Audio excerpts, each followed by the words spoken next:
And family planning is one measure that can really bring this kind of relief to the people and prevent a lot of maternal and infant deaths. So there's a lot of sectors, to increase access to quality family planning services. Because a lot of clients go to the private sector for services, and if they get quality services, they are very encouraged to adopt family planning methods. Right. Now, if we talk about the theme for this year, it says, you know, adolescent pregnancy. So this itself shows, Dr. Sikdar, that even today in our country, where child marriages is still a very sad reality, so which obviously translates into teenage pregnancies. So when this was decided, you know, as an adolescent's pregnancy, so do you think your focus area is going to be those girls who are really just kind of embarking on being these young girls and who actually have to undergo these pregnancies, which may also be forced upon them? It's a very relevant question you asked. Actually, the government of India's whole strategy is actually focusing on the age group of 15 to 25. Right. And it's not just out of sheer, somebody has said that adolescent pregnancy, there's some UNFPA or some UN organization has China में 2 child भी नहीं है, 1 child norm है for your information. The fact of the matter is that it is very easy to enforce in a country like China, but it's not possible in a democracy like India, number one. Number two, it is not required for our country because the wanted fertility in our country is less than 2.1. It is actually around 1.7 to 1.8, which means that average family size which a family wants is less than 2. Now, when we know that the demand is so high, when we know that people do not want more than 2 children, what is the point of coming out with the policy? It is superfluous. You don't need the policy. Without that policy, and the demand for family planning in our country is so high, we as governments are grappling to provide the services. You might have gone to every single district of this this country. You'll find there's hardly any communication material available for family planning or other advertisement for family planning. But yet the demand is so high that we are grappling to provide the services. So that is one aspect of the thing. Secondly, before we went to the break, I think we were talking about using the ashas to counsel the clients actually. Here in actually our India level, and we are allowing it for every single state in this country, is dedicated counselors of family planning. What we know that family planning, after all, is a very sensitive subject. You can't really discuss over the counter at an OPD when other people are lurking around. You know, so you need a privacy where, and also the doctors and the service providers do not have time to invest with the client. True. To supervene these sort of problems, what we have done is having dedicated counselors all across the country, and every year we are increasing the number, who then actually sit in the clinics and catch this woman during the antenatal period itself and have talked with the couple together so that in privacy, and tell them the advantage and disadvantage. IUD, and we have a 10-year IUD. This is an intrauterine device that is put in the woman's uterus, and this prevents pregnancy. So any woman who wants a 10-year IUD, if she has, say, 2 10-year IUDs back to back, she's almost over her reproductive period. She doesn't need to go for a terminal method. Right. The 5-year IUD is very good for spacing children. And the best thing about IUD is program where within 48 hours of delivery, a woman who comes for delivery goes back with a method, contraceptive method. So she has, you know, her unfocused, undivided attention to the newborn for the next 3 or 5 years till whenever she wants. Absolutely. She can breastfeed, no problems. There are some side effects, as Dr. Das mentioned. Can we just take them in a little while? And I have with me a viewer. This is Shankari from Tripura. I hope I'm getting your name right. Shankari, if you're there with me, what is it that you would like to say? Yes, know that we live in a little bit remote area. Right. And here people doesn't know about what is the population control. So is the question, and so would you want to take it? Yeah, actually, Tripura is of course one of the remotest places in this in India, and I have been to Tripura at least 3-4 times as part of our official visits. Fortunately, it's a very healthy replacement level. She must be referring to the tribals over there who may have more children. But then the access to contraceptive has increased in Tripura. The contraceptive prevalence rate, the contraceptive use has also gone up.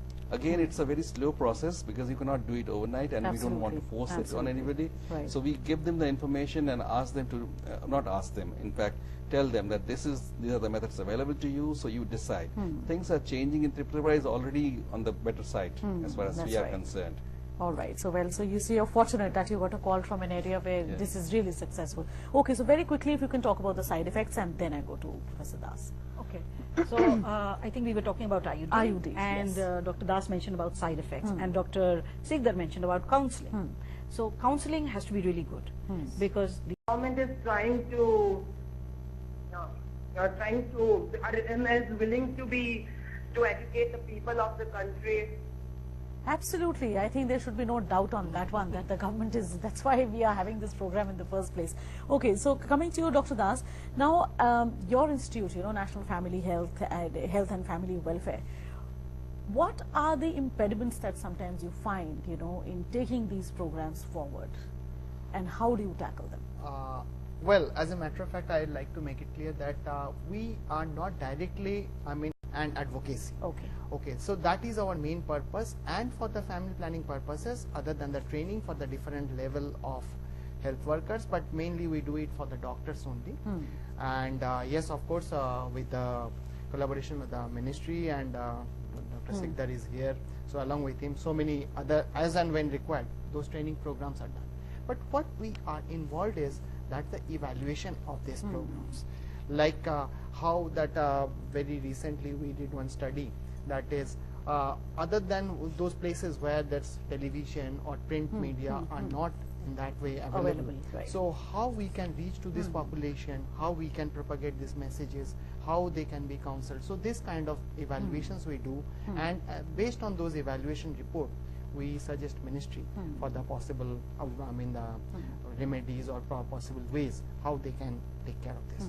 So that is the main purpose of it. We usually don't, involve directly into this That's program right. implementation. All right. Well, now we are joined by Mr. Paresh Panchal from Gujarat. So, Mr. Panchal, welcome to the show, and please go ahead. बिल्कुल family planning के लिए क्या कानून बनाना जरूरी नहीं है, एक बात ये है।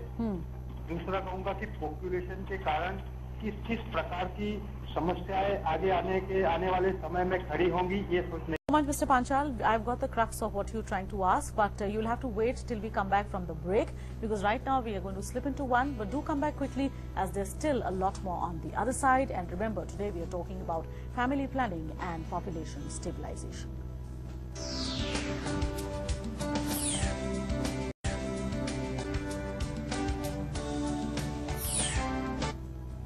Welcome back. This is Healthy India, and today we are talking about family planning and population stabilization.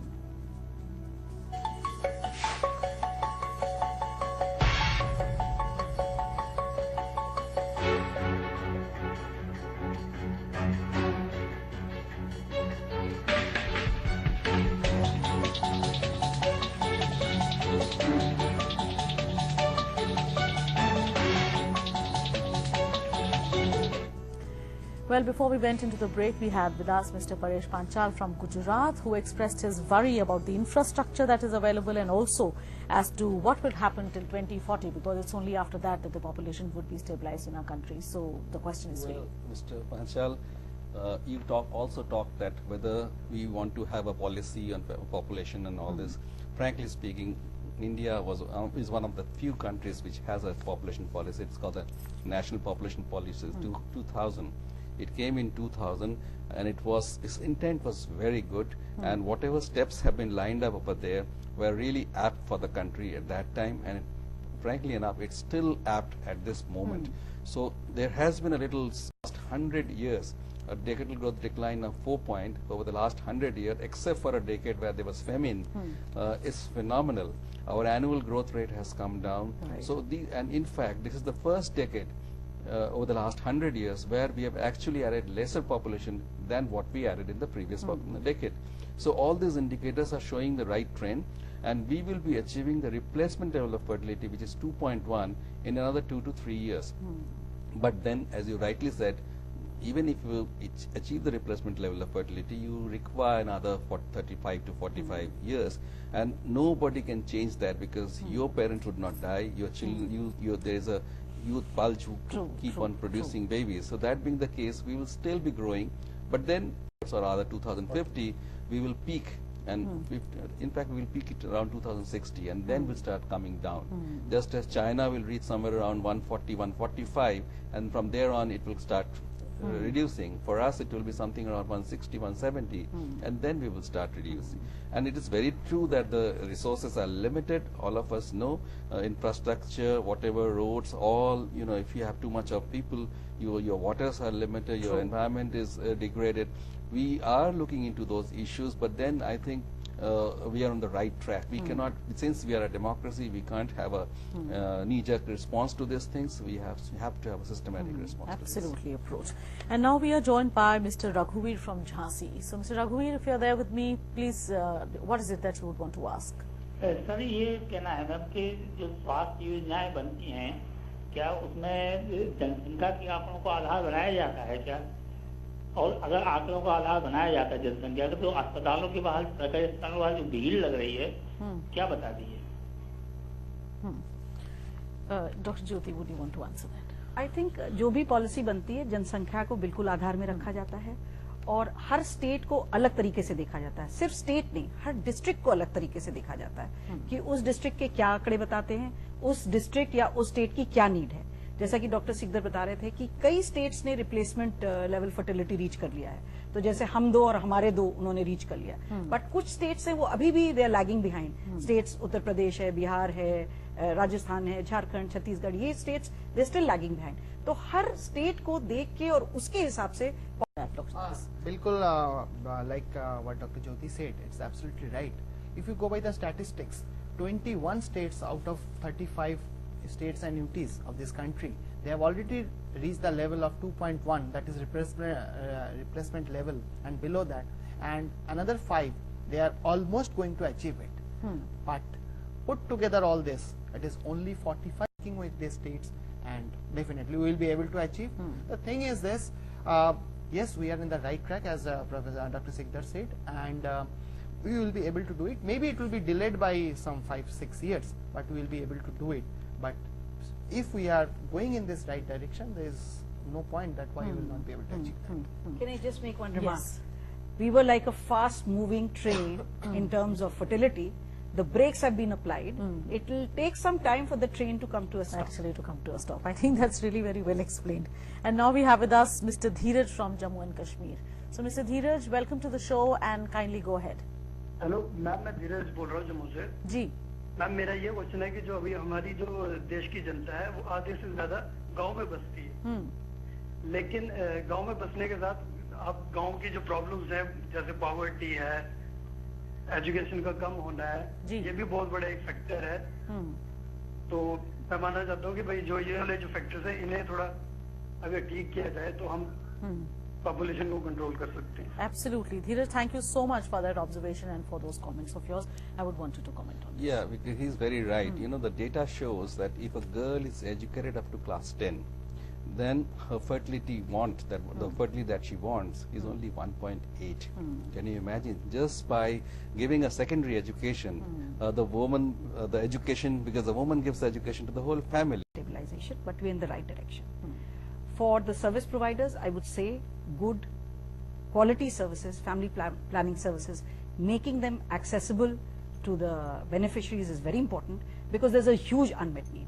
Even if we don't do anything, there are so many couples who want contraception. So if we give them good quality services, I think we'll reach. Absolutely. What would you say at the end? Okay, yes, I fully agree with her, and the thing is this, we are moving in the right direction, and the thing we need to look into this, that particularly the awareness part aspect of the population, and it is intersectoral coordination, means that only the health department cannot do it. Absolutely. Again I repeat, population stabilization or that is control, it is not a disease, though it is associated with the Department of Health, but population is not a disease. True. It is a part and parcel of our life.